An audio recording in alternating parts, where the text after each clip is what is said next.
Hey everyone, welcome to the Not a Lonely Coffee Break podcast. We are your hosts. I'm Maddie.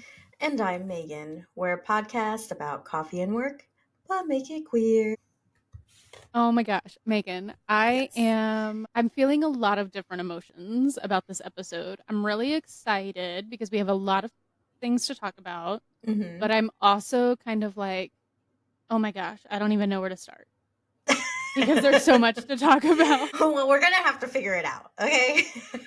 So, how was your week, Maddie? It was a week. It It was was a a week. week. It was a week. Yeah, so there's so much happening in the community. It's just like every day is a new article. It's a new I know. feeling. The TikTok is ending or has ended. Hmm. And we're changing presidents, so that's also putting some vibes into the air. But there's a lot of stuff going on with the Texas representatives. The Texas session Yeah. is now open, so Yeah. which means that, hey, we're probably going to be following what's going on in the legislation because so much does impact the LGBTQ community. I did see, which was super freaking cute, was Representative Benton Jones did propose to their partner on the floor when they were sworn in. Mhm. And I was like, what a Yes. nice little stance. It was Yes. one, a nice representation of love, but then also saying, Absolutely. hey, we don't have to hide just because, there's all this tension in the air and obviously a lot of policies that are questionable towards Mhm. the queer community, but we're here and we're going to do what we need to do. So No, good yeah, for them. yeah, no, I saw that and it also warmed my heart to see it was a Dallas representative. Mm-hmm. So Dallas Representative Benton Jones did propose to their partner Gregory Scott. Little shout out to both of them. Yes. Kudos. Kudos. We can't wait to have you on the show. Yes, they're actually a pretty prominent member of the Democratic Party. Yeah. He is the Democratic caucus whip and the vice chair of the Mhm. LGBTQ Texas caucus. Mhm. And So this is only his second term you're right. to serve. So like the fact that he's It's kind of pretty already in impressive. this prominent kind of leadership positions, um, I think is really cool because it's like he's making sure that his voice and the voice of his community is heard. Mm-hmm. And but yeah, I loved it. It was kind of like we're here and we're queer. Let's get married. Exactly.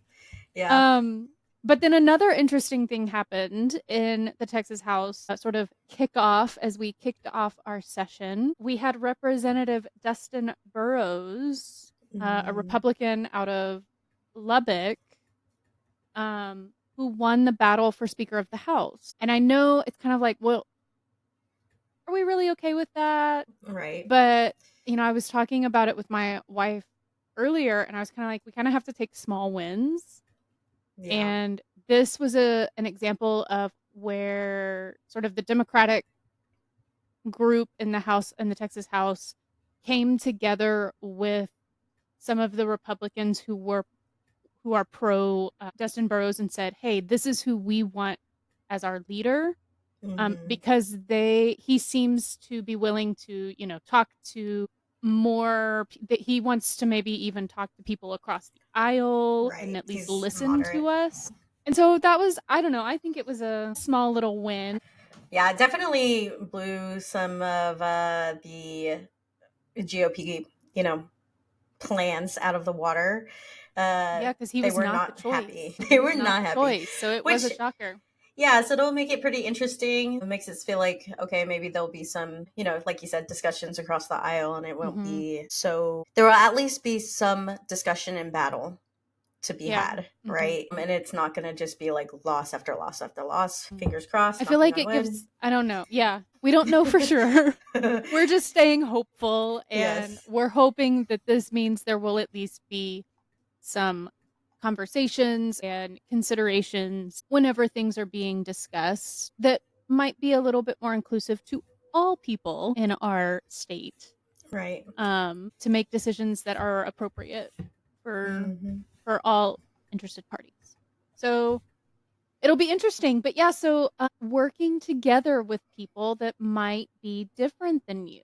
That's kind of an interesting thought that I've been kind of dwelling on, honestly, Mm-hmm. these past couple of weeks, because we are seeing so many companies right now kind of announce their new year visions where Right. they're rolling back their DEI initiatives, or they're removing it altogether. Like big companies Mm-hmm. that we're like, what? And it's Yeah. kind of been an ongoing kind of push ever since the Supreme Court kind of said no to affirmative action in our higher education Right.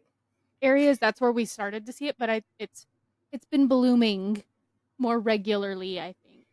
Yeah, it seems that a lot of because these companies are like huge. Right, we got Meta, we got McDonald's, Walmart, Mhm. Amazon. A lot of these ginormous companies that influence a lot of the market, how we shop, make decisions. And just seeing that they're being influenced by the political climate, that they're possibly afraid of the backlash that they might get from the media through political opponents, things like that.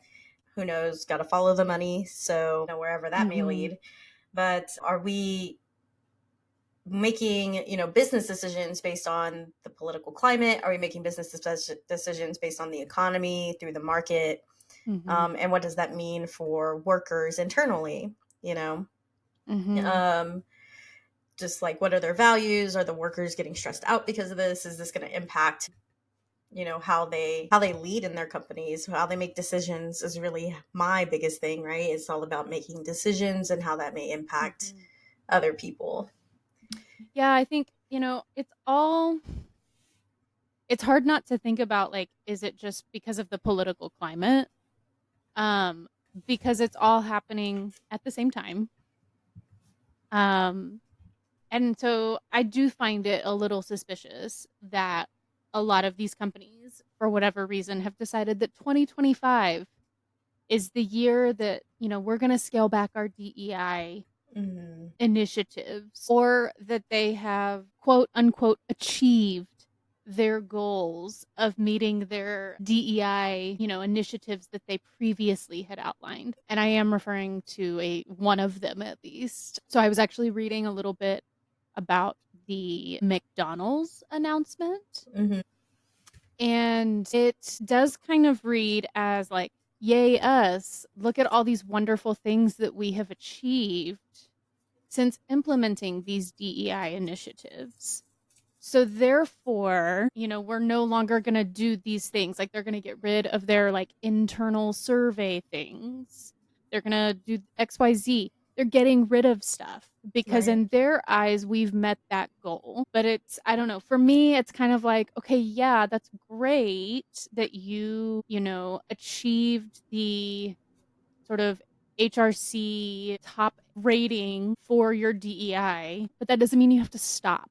Right. That doesn't mean you just say, "Well, we met that goal, so we don't have to do it anymore." Mm-hmm. And I just find it suspicious that it aligns with the same sort of the same time frame as all these other companies that are pulling back, and that we are in a new political era where DEI initiatives are being made fun of, essentially. Right. Well, I think a lot of people have kind of lost or aren't seeing the value, right? That's the Mhm. biggest thing is like, okay, well, by putting affirmative action or like DEI or diversity, equity, inclusion policies in place, that you're in fact, putting a divisive run in the Mhm. company. You're saying, okay, well, these people are supposed to have a better shot than somebody else, right? But I think the research has obviously said, like, hey, there's implicit bias in our leadership. People are making Mhm. decisions, and racism, homophobia is embedded in our communities and our culture, Mhm. American culture. So it wouldn't be out of touch if we're saying, hey, when these people are making decisions about hiring practices, about how policies affect the workforce, that they're probably making decisions that may not, that are better for someone who look like them rather than for everybody in Mhm. the company.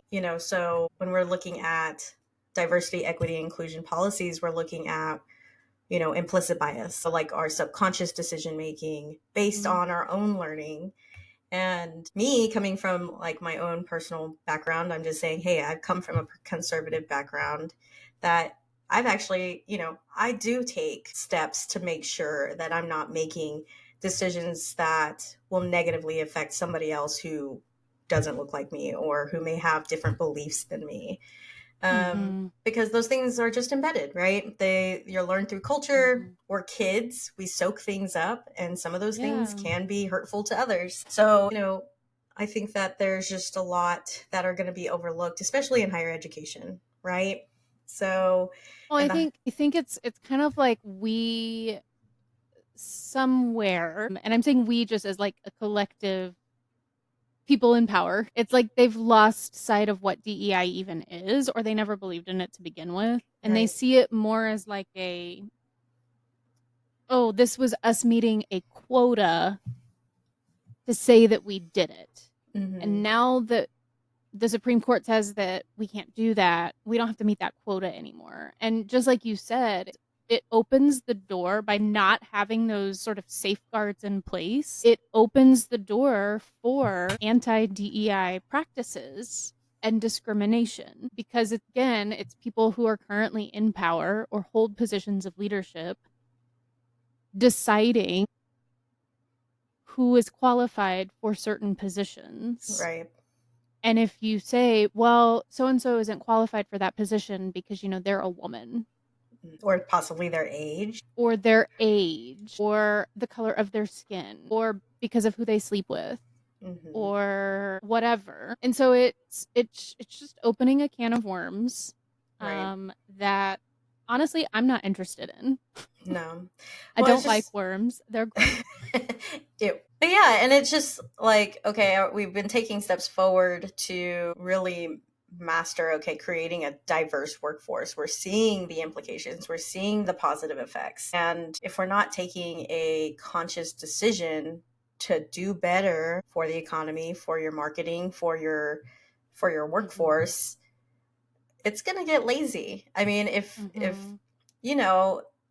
there's a lot of times when we're like, there are projects, and I'm not saying just for me, but there are times that people have projects or people have initiatives and analytics they have to gather, but they gather those things because people ask for them, because they're needed for specific goals, for specific outcomes. And if we stop asking for those specific outcomes, people aren't just going to do it, right? It's extra work. It's going to be like, well, that's not my job. So it I definitely feel like it's going to negative impact us in the next few years.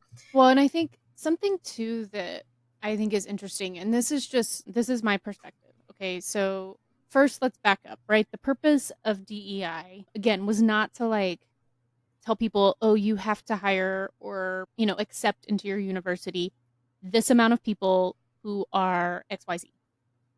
Although, yes, we did see that in terms of data, they were having to report actual numbers or whatever. That's not, it was about providing opportunity for people who are marginalized, communities who haven't previously had those opportunities afforded to them. One thing I've been seeing is I've been seeing some conversations actually on LinkedIn about people who are talking about this, and there's sort of a shift in how people are talking about this, right? They're trying to, I'm trying to think of the word, like sugarcoat it almost. Like instead of saying DEI, they're like, well, we're just instead focusing on MEI initiatives. Tell me more.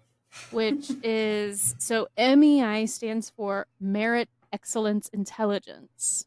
Okay. And so the idea is that, and this is just an argument I'm seeing in some circles, is that companies are now opting more for an MEI approach, which is the notion that people should be selected for jobs or college admission based on their experience, their skill set, their qualifications, so that you're identifying the people who are the best candidate for what you're searching for versus the color of their skin or their gender or XYZ. So, I mean, on one hand, it's like, okay, yes, I can see that, right? We do want someone who is experienced. We, yes, we do want the best person in the job that seems to be perfect for them, right? Especially as someone who has heard the line, like, we're going with someone who's more experienced. I'm always like, Mm-hmm. who is that person? Let me Um, see their let resume. me see their resume. Let me decide. So Right. it's like, it like surface level, it seems like, okay, that's not bad, but this is just like a smoke screen for discrimination. That's all this Mm-hmm. is. Because who's deciding who that best person is? The person currently in power. Right. And how are we And really measuring that? right, You I know? also find it interesting that it seems like this concept only applies to really everyone else except the US government, where Yeah. qualifications don't matter. Well, yeah, for our elected officials at least, it's Yes.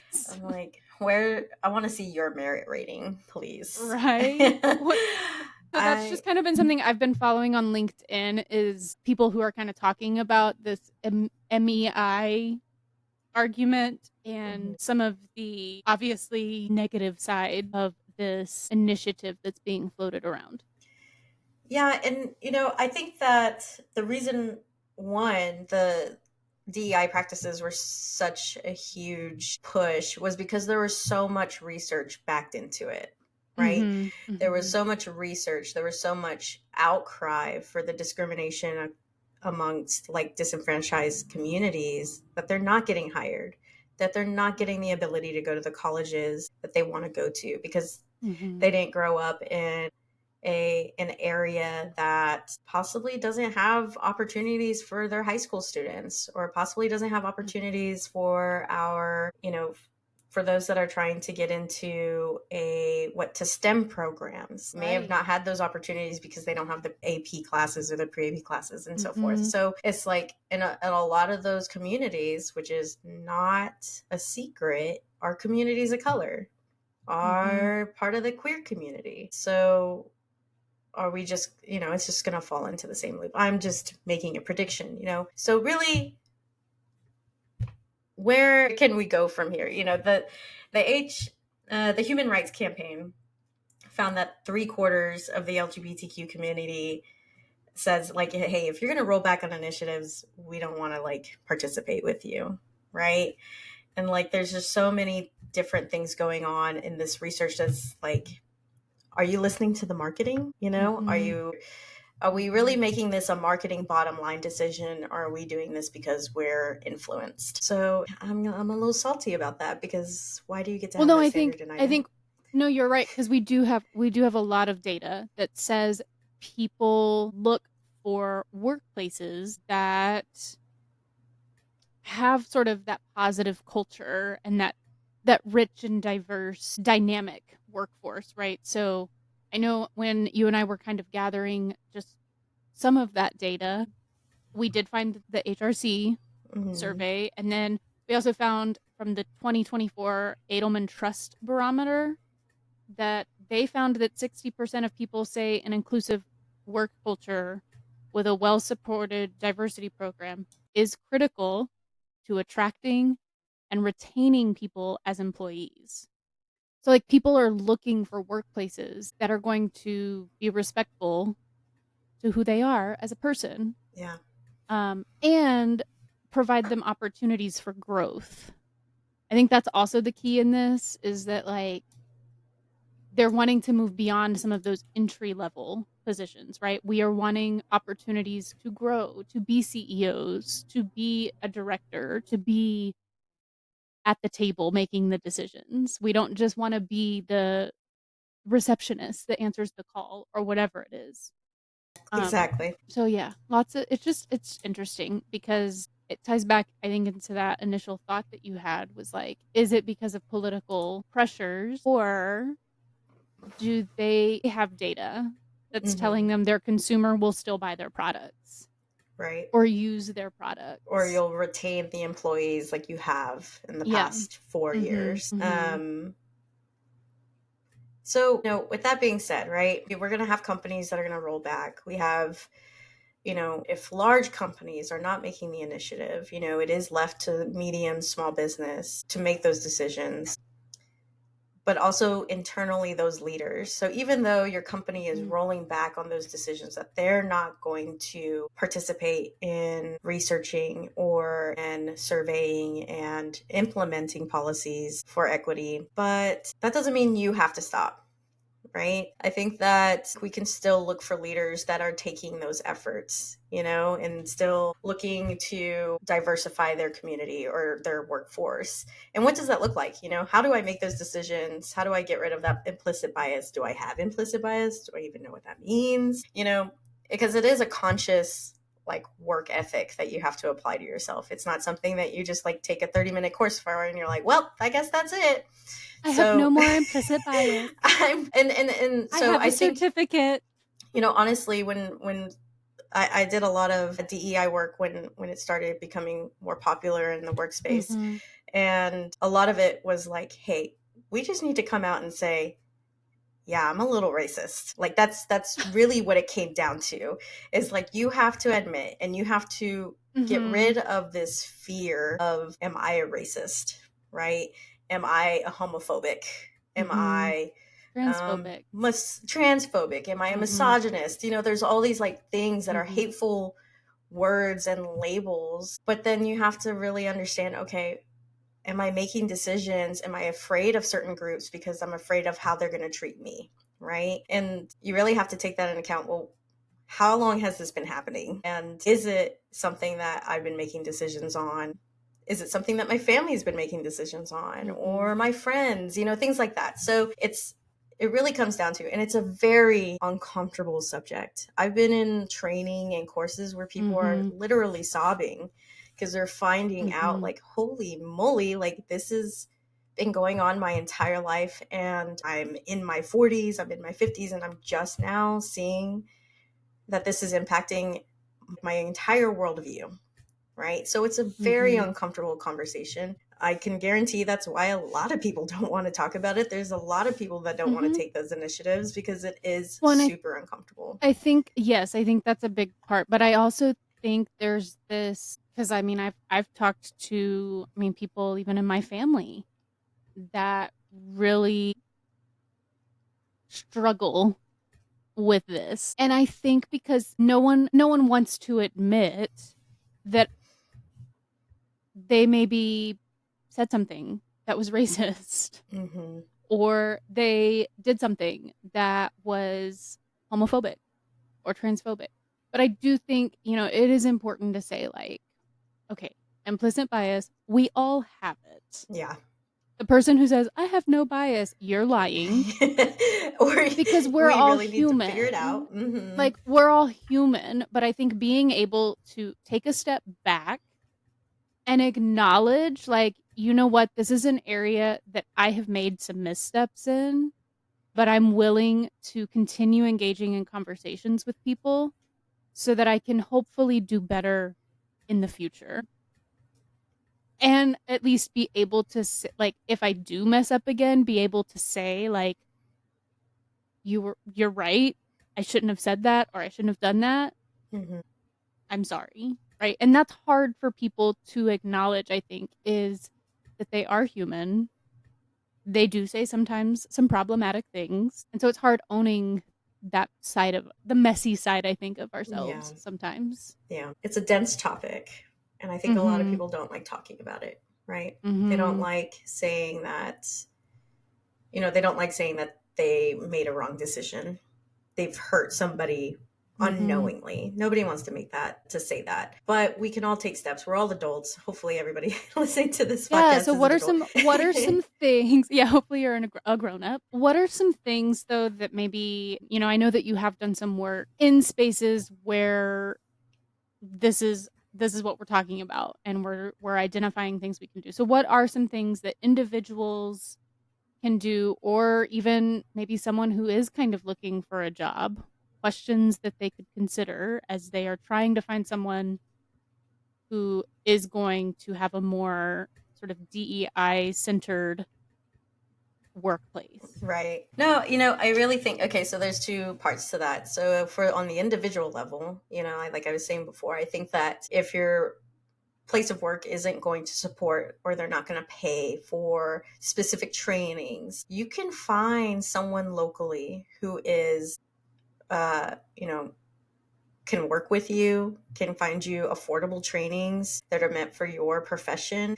And I guarantee you there's plenty of consultants out there that are more than happy, who are independent workers, or so get with them, do some research, see who's local to you. You don't have to use these huge, large companies that do DEI work. Or simply, if you're like, hey, that's not in my budget, I can't afford to go to a training, I can't afford to take off work for a full day, I would say there's a lot of organizations, advocacy organizations that have blogs, research. They put out reports once a year, and they'll send you emails once a week on like what's the best practices. And I think that that's always something that you should look for. What are best practices that I can do as someone who may be a leader, who may be making hiring decisions, policy decisions within their workplace?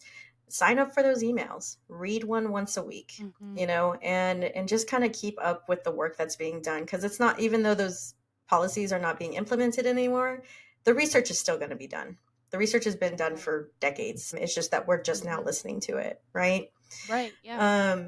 So, there's a couple different ways. If you're looking at for a budget friendly and you don't want to take a course that's going to cost you a couple $100s, like I said, supporting advocacy organizations, finding organizations that fight for equity, inclusion, the queer community. With our legislative session, there's a lot of organizations who are looking for you to take action, and it's a simple email. A lot of people are like, I'm not going to go and speak in front of anybody. It's just an email. I promise you, that's all it takes to really get your voice out there. And then really, I think from a like job level, if you're looking for a job, if you're trying to find a job or a career path, and you're like, the work culture is going to get negative here soon because no one's really paying attention, no one's really, without the DEI policies, are they really protecting us anymore? So if you're going into interviews, ask those questions. What type of human resources do you have, like for policies against discrimination? Are there any protections for your employees? And then, it's not bad you're interviewing the job too, right? They're interviewing you, but you can interview the job. Ask them about their culture. How are the people? Are they bubbly? Yeah. Are they friendly? Is it a diverse work group? Ask about the team members' backgrounds. What are they good at? What are we trying to improve? Get a feel as to what's going on in your workplace or into the place that you're trying to do. And then do the research on your company, right? Who are they marketing to? Or have they been in the news lately? If it's a larger company, see what they've been doing, and see where their priorities lie. And I think that'll kind of give you some insight as far as what to look for. Right. Yeah. Yeah. Have some non-negotiables. It's okay to ask questions during an interview, and it's okay to have non-negotiables, right? Yeah, absolutely. And So honestly, like if you like present some of those non-negotiables and the company is like, "Oh, you're not for us," then that's probably a good sign that they wouldn't have been a good fit for you anyway. right. Right? Because we wanna be in places that we feel safe. And so I think thinking about those things and coming up with some of those questions ahead of time can be really helpful. And I also just kind of a personal note to add to that.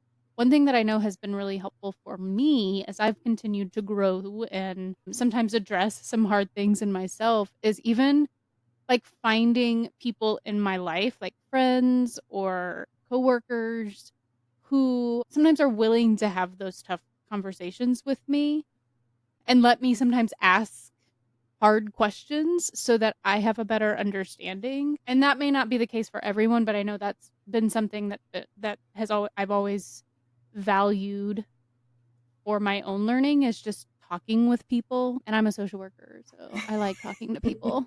You like having those difficult conversations. But like having those trusted people in my life that I know that I can go to and say, "Hey, I'm not really sure what's going on here? Can you help me? Can you talk to me about it a little bit? And so I think that's always helpful. Well, wow.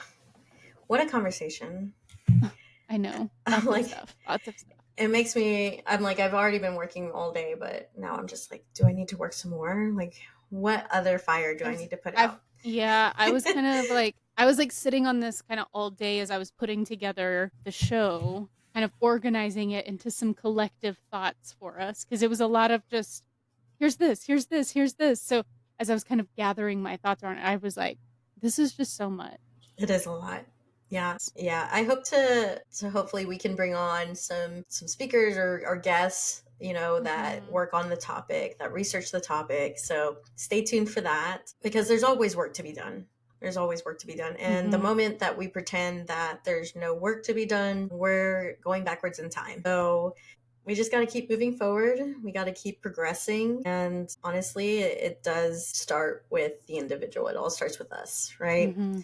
So just a little bit always works. If it's not for you, then just learning a little bit more, just listening to people, I think is really the Mm-hmm. first step. Yeah. No, I think listening is so important. Something that a lot of people sometimes forget in all of Mm-hmm. this is to sometimes be able to sit down and just listen to what other people are saying. But I am all out of coffee. Oh, I don't know about you. just about.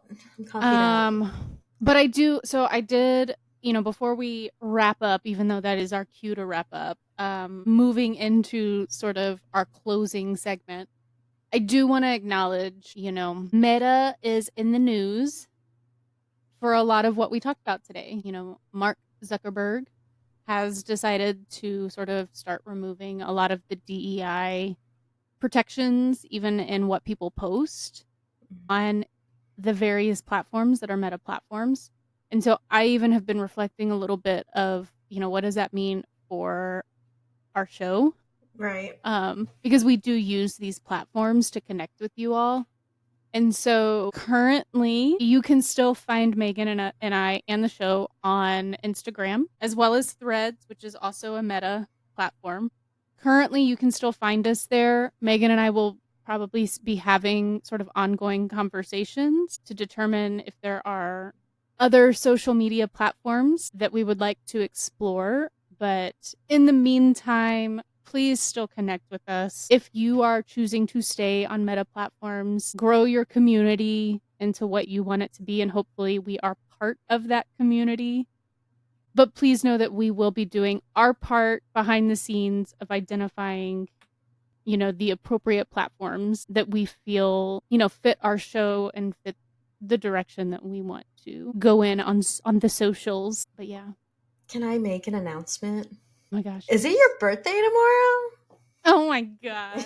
Way to make me feel old. But No, I think yes. at this point we start going back down, right? We start turning back into a Oh, baby. yeah, we start saying I think I'm to that point where I start saying, I'm 21. What are you talking about? I'm 21. Honestly, I don't want to go back to 21.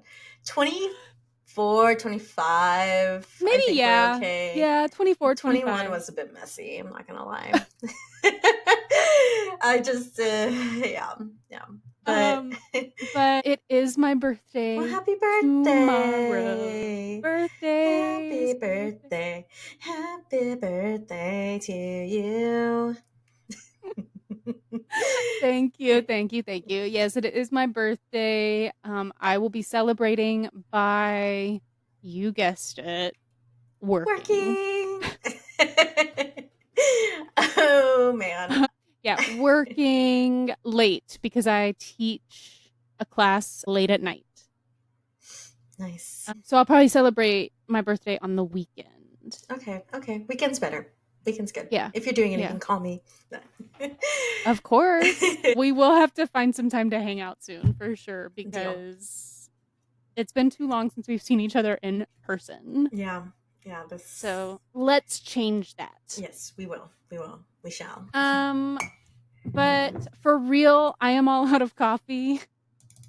So that is our cue to wrap up. But thank you all for joining us. And sharing your little coffee break with us. Make sure, again, you listen and subscribe to the show. You can find us on all the places: YouTube, Spotify, Apple, which shout out to Apple and also Costco, who have said they will be continuing DEI initiatives. Okay. Yeah, Costco, I think, has kind of did it first, but I did see something recently where Apple has also said that they plan on sort of keeping what they currently have in place, Right. as they move forward. So shout out to Costco and Apple. Go you. Good job. We'll probably be getting a Costco membership now. Thanks for being a decent person. For those of you that want to keep hanging out with us, head on over to our Patreon and you can join Megan and I for a little game. I'm calling it a generational trivia game. Great. To test out what Megan and I know to help us determine if we are in fact boomers or millennials. Age wise says we're millennials, but our last episode, we kind of both felt like sometimes we were probably more boomer in some of the things that we enjoy doing. I'd say our work ethic is kind of like work till you die, kind of boomerish. Yeah. Yeah. So we are going to play a trivia game to help us determine what generation we fit in the best. So head on over to our Patreon. You can find us there and you can join our coffee crew. We hope you continue to join us for Not a Lonely Coffee Break. Again, we're your hosts. I'm Maddie. And I'm Megan. Cheers, Cheers, queer.